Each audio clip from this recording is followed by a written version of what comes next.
ang alamat ng nawalang bundok.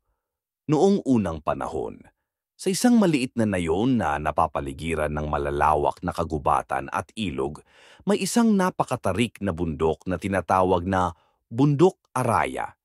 Ito ay tanyag sa kanyang luntiang kagubatan, kumikinang na talon, at mga kuweba na puno ng asul na kristal na nagliliwanag sa dilim.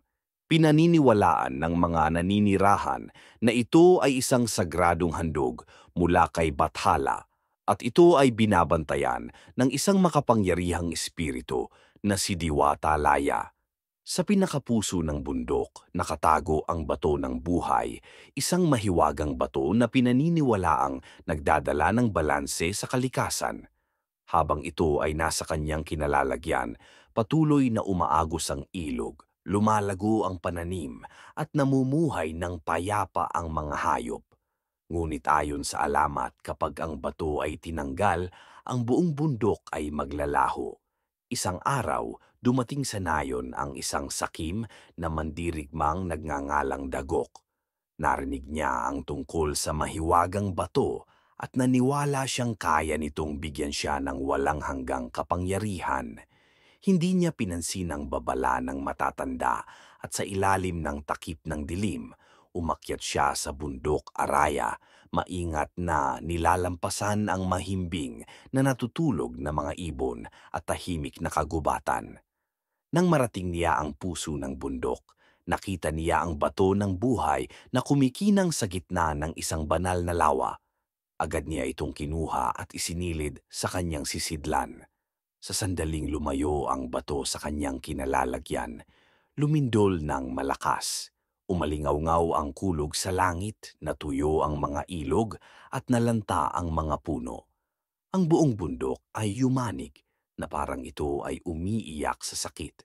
Sinubukang tumakas ni Dagok, ngunit nagsimulang magpitak ang lupa sa ilalim ng kanyang mga paa.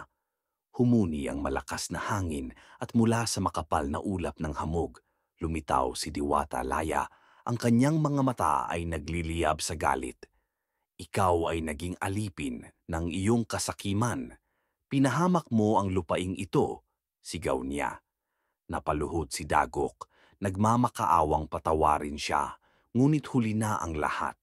Sa isang malakas na pag-ugong, ang buong bundok ay lumubog sa kailaliman ng lupa, nilamon ng kadiliman. Kasamang naglaho si Dagok at hindi na muling nakita pa. Kinabukasan, nagising ang mga taga-nayon at natuklasang wala na ang bundok Araya. Parang hindi ito kailanman umiral.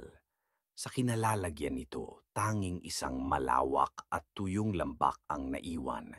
Isang lugar kung saan walang tumutubong halaman at walang hayop na naninirahan.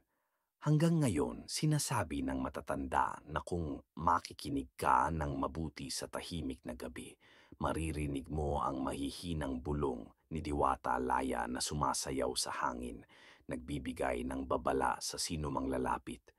Ang kasakiman ay sumisira sa pinakamahalagang handog ng kalikasan. Marami ang naniniwala na ang bundok ay hindi tuluyang naglaho, kundi itinago sa ibang daigdig. Ayon sa alamat, maaari pa itong maibalik ng isang dalisay ang puso, isang tunay na bayani na may tapang na hanapin ang bato ng buhay at muling ibalik ang balanse sa kalikasan.